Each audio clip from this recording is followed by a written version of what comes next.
ভূত, পিশাচ, রক্তচোষা।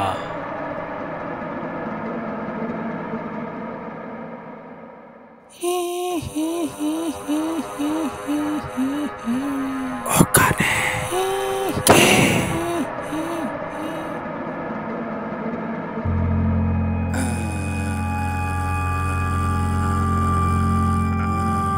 নিশুতি রাতের বন্ধু। রমেশ প্রতিদিন ডেইলি প্যাসেঞ্জারি করে রাতে বাড়ি ফেরে। স্টেশনে নেমে সাইকেলে করে প্রায় ৪৫ মিনিটের পথ পেরোনোর পর বাড়ি পৌঁছায়। ঝড় বাদলের দিনেও রমেশের রুটিন প্রায় একই থাকে।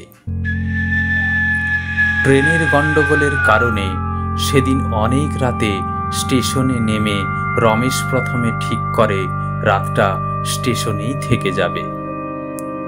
অনেকক্ষণ ট্রেন দাঁড়িয়ে থাকায় অ্যান্ড্রয়েড ফোনে কয়েকটা গেম খেলতে খেলতে কখন যে চার্জ ফুরিয়ে এসেছে সেদিকে রমেশের হুঁশ ছিল না। মোবাইলটা বন্ধ হয়ে যাওয়ায় বাড়িতে যে ফোন করে জানিয়ে দেবে ঘরে ফিরতে দেরি হওয়ার কারণ, তার বিকল্প ছিল না। একজন ভদ্রলোক উল্টো পথের ট্রেন ধরবার অপেক্ষায় স্টেশনে অপেক্ষারত। রমেশ মনে মনে ভাবল, নিশ্চয়ই ভদ্রলোকের কাছে ফোন আছে। চাই ভদ্রলোকের ফোন থেকে একটা ফোন করে বাড়িতে জানিয়ে দিই যে ট্রেন গন্ডগোলের কারণে আজ বাড়ি ফিরছি না, কাল ভোরে ফিরব। রমেশ ভদ্রলোককে বলল, দাদা, আপনার ফোন থেকে একটা কল করতে পারি? একা এত রাতে বাড়ি ফিরতে পারবো না, আজ স্টেশনেই থেকে যাব। শুধু একটু জানিয়ে দেব আমার ফোনটায় চার্জ শেষ হয়ে গেছে, তাই যদি আপনি ফোনটা একটু... বিপদের সময় আমরা সকলেই মানুষের পাশে থেকে সাহায্য করতে পারলে খুশি হই। ওই ভদ্রলোক বললেন, নিশ্চয়ই, নিন, ফোনে কথা বলুন।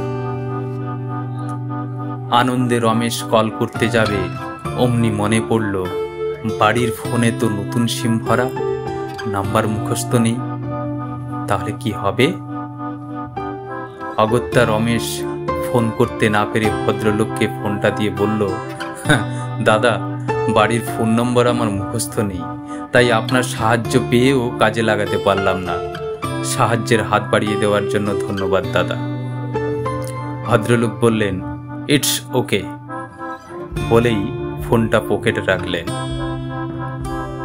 রমেশ এদিক ওদিক চোখ বুলিয়ে নেয়, যদি কোনো দোকান খোলা থাকে তাহলে ফোনটা একটু চার্জ করে নেওয়া যেতে পারে, অন্তত 1 অথবা 2 দাগ। এত রাতে কোনো দোকান খোলা নেই। আসলে কি বলুন তো, বিপদে যখন আসে তখন সব দিক দিয়ে আসে। শীতের রাতের পরিবেশ নীরব, নিঝুম। শেষ ট্রেন নিস্তব্ধতা ভেঙে হর্ন বাজিয়ে কখন স্টেশন ছেড়ে চলে গেছে। হঠাৎ এক দমকা হাওয়া রমেশের মাথার উপর দিয়ে বয়ে গেল।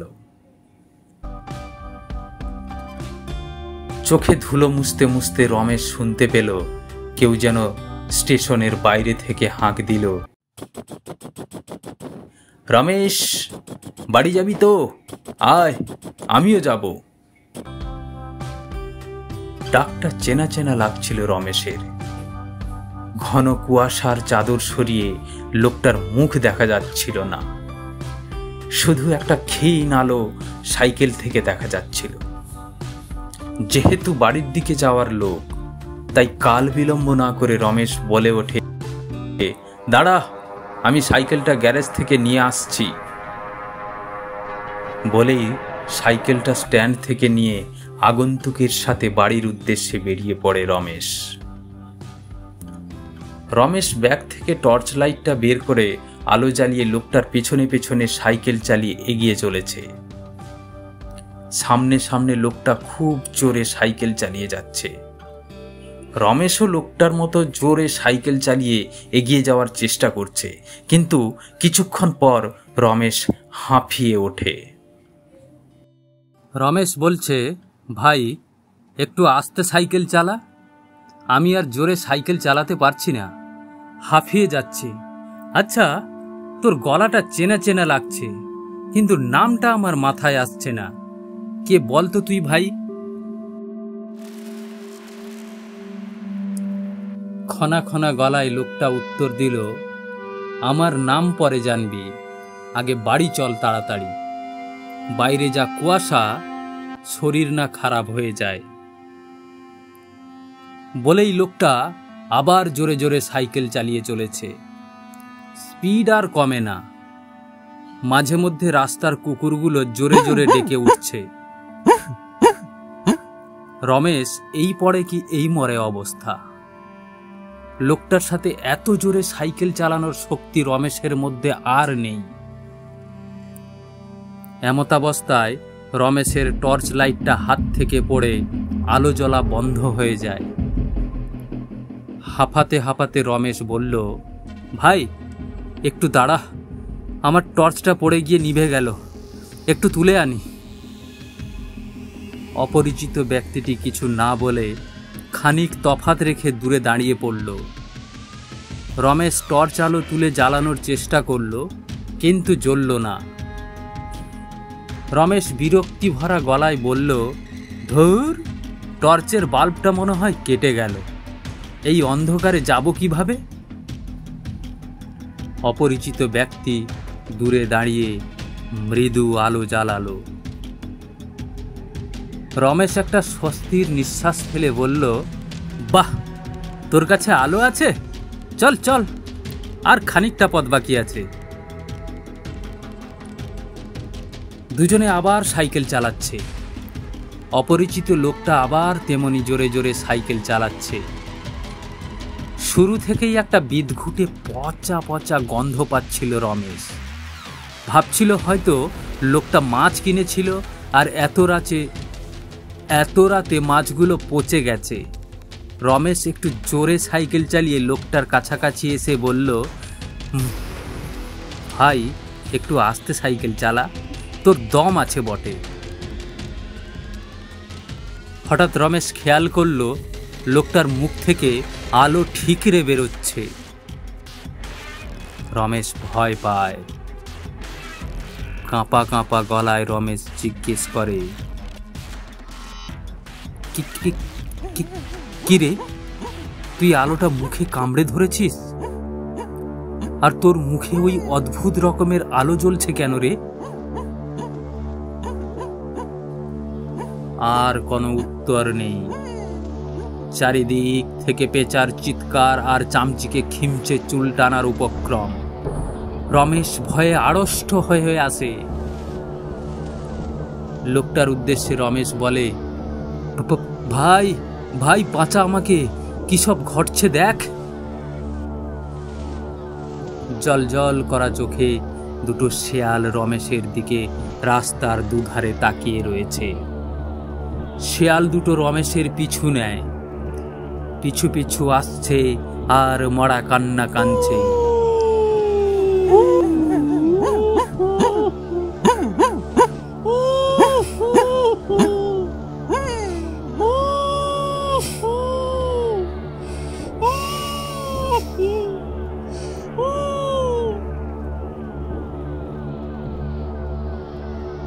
ভয়ে রমেশের গলা শুকিয়ে আসে। এবার রমেশ লোকটাকে বিনয়ের সাথে বলছে, কথা বল ভাই, কথা বল, তোর নামটা বল না। আমার খুবই চেনা তুই, কিন্তু কে তুই নামটা মাথায় আসছে না। খনা খনা গলায় উত্তর এলো, আমাকে চিনিস তুই? মনে কর আমি কে। রমেশ বলল, না, এত রাস্তা চলে এলাম, তোর নাম মনে করতে পারিনি, আর পারবো না। তুই বল তোর নামটা। হঠাৎ লোকটার মুখ থেকে আগুনের গোলার মতো কিছু একটা ছিটকে বেরিয়ে গেল। রমেশ ভয়ে আঁতকে ওঠে।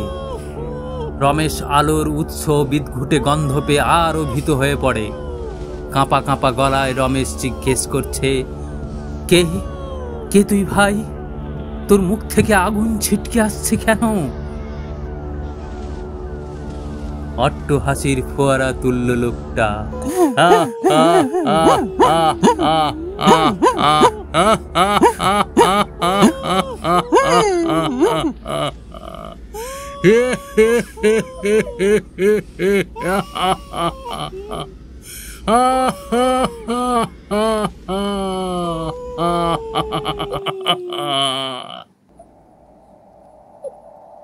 আর চারপাশে ধোঁয়ায় ঢেকে যাচ্ছে।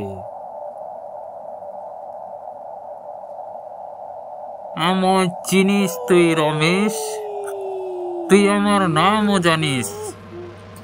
মনে পড়ে আজ থেকে 10 বছর আগে আমরা একসাথে ট্রেনে করে অফিস যেতাম আর বাড়ি ফিরতাম। রমেশের সারা শরীর কাঁটা দিয়ে ওঠে। রমেশের হাত পা ঠান্ডা হয়ে আসে। রমেশ ভয়ার্ত চোখে মুখে বলছে, তুই কে? কে কে তুই? তুই কে? তুই অতুল? অতুল, তুই তো মারা গেছিস ট্রেন অ্যাক্সিডেন্টে। লোকটা থমকে দাঁড়িয়ে রমেশের দিকে আগুনের কুণ্ডলি পাকানো চোখে তাকায়। লোকটার সারা মুখে আগুন জ্বলছে। আবার অট্টহাসি তুলে লোকটার সারা শরীর আগুনে পুড়তে থাকে।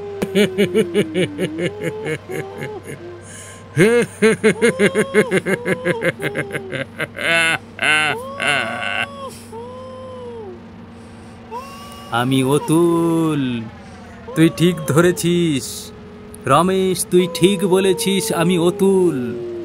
আমি মারা গেছি ঠিক, কিন্তু আমার আত্মা এখনো মরেনি। আমি রোজ অফিস যাই, রোজই বাড়ি, রাতে ফিরি সাইকেলে করে। যারা আমায় ধাক্কা দিয়ে সেদিন ট্রেন থেকে ফেলেছিল তাদের শেষ করবার জন্য এখনো আমার অতৃপ্ত আত্মার আগুন নেভেনি। ইতিমধ্যেই একজনকে শেষ করেছি। আজ তোর সাথে দেখা করব বলে স্টেশনে অপেক্ষা করছিলাম। আয় আয় আয় রমেশ, রমেশ আয়, আমাকে জড়িয়ে ধর, ধর রমেশ, আমাকে জড়িয়ে ধর, ধর। আমি তোর বন্ধু, আমি তোর বন্ধু অতুল। রমেশ জোরে চিৎকার করে উঠল, না না না, তুই আমার বন্ধু না। রমেশ সাইকেল থেকে পড়ে যায়, বেহুশ হয়ে যায়। রমেশের জ্ঞান যখন ফিরল তখন সে নিজের ঘরে বিছানায় শুয়ে। রমেশের গা জ্বলে পুড়ে যাচ্ছে। বিছানা থেকে উঠে বিস্ময়ের সাথে রমেশ বলল, হ্যাঁ, আমি এখানে কখন এলাম? আর আর অতুল? অতুল কই? অতুল আসেনি তো? সে কোথায়? সে কোথায়? ও যেন এখানে না আসে। ওর সারা গায়ে আগুন জ্বলছে। পাশেই ডাক্তারবাবু ছিলেন। রমেশের গায়ে প্রচণ্ড জ্বর ছিল। তিনি কিছু ওষুধ প্রেসক্রাইব করলেন। অতুলের কথায় বারবার উচ্চারণ করছে। ডাক্তারবাবু জানতে চাইলেন, এই অতুল আবার কে? রমেশ অতুলের সম্পর্কে সব বলল ডাক্তারবাবুকে। ডাক্তারবাবু বললেন, দূর ছাড়ো তো, ও মাঝে মধ্যে ভ্রম হয় মনে। সারাদিন যে বিষয় নিয়ে বেশি চিন্তা করা হয় সেটাই ঘুমের ঘোরে ঘোরাফেরা করে। রমেশ বলে, না ডাক্তারবাবু, না, অতুল আমার সাথে স্টেশন থেকে এসেছে। ওর গায়ে আগুন, মুখে আগুন জ্বলছিল। আপনারা বিশ্বাস না করলে চলুন আমার সাথে স্টেশনে। ওখানে কেউ না কেউ ওকে দেখেছে। আমি জানি অতুল আকাশের দিকে উড়ে যাচ্ছিল। ও হ্যাঁ, ওর সাইকেল ওখানেই পড়ে আছে। মা, তোমরা আমাকে কোথা থেকে তুলে নিয়ে এসেছো? যেখান থেকে তুলে নিয়ে এসেছো সেখানে নিয়ে চলো, আমি দেখিয়ে দেব তোমাদের ওই সাইকেলটা নিশ্চয়ই ওখানে পড়ে আছে। প্রায় 10 বছর আগে অতুল ট্রেনে করে বাড়ি ফিরছিল। কিছু অপরিচিত মদ্যপ প্যাসেঞ্জারের সাথে অতুলের ঝামেলা চলছিল ট্রেনের মধ্যে। ওরা অতুলকে চলন্ত ট্রেন থেকে ধাক্কা দিয়ে ফেলে দেয় এবং তৎক্ষণাৎ অতুলের মৃত্যু ঘটে। রমেশের পাশের গ্রামের ছেলে অতুল। একসময় দুজনেই একসাথে আপ আর ডাউন ট্রেনে ডেইলি প্যাসেঞ্জারি করত। ওরা দুজন ভালো বন্ধুও ছিল। যেদিন অতুল মারা যায় সেদিন রমেশ ওর সাথে ছিল না।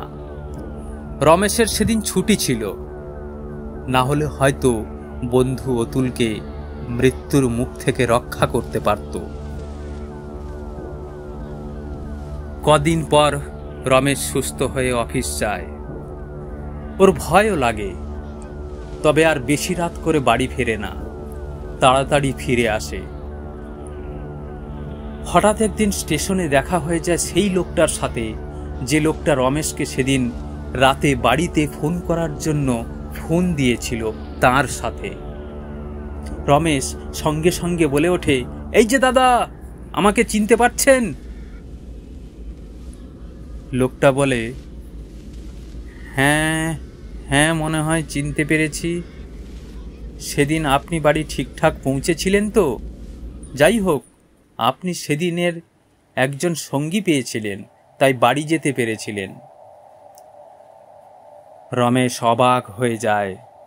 তাহলে সেদিনের ঘটনা সত্যি ছিল? ওটা অতুল ছিল, মানে ওর আত্মা? ভদ্রলোক বললেন, দাদা আজ আসি তাহলে, আমার ট্রেন এসে গেছে। রমেশ দুঃস্বপ্নের জগৎ থেকে ফিরে এসে বলল, হ্যাঁ হ্যাঁ দাদা, আসুন, সাবধানে বাড়ি ফিরবেন।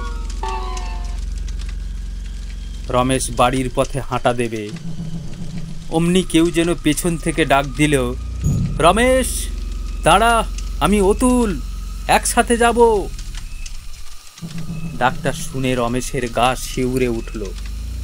রমেশ বিদ্যুতের ন্যায় পিছনে ঘুরে দেখে কেউ নেই, শুধু একটা কাক প্ল্যাটফর্মে স্টেশনের ফলকে বসে কা কা কা করে ডেকে যাচ্ছে।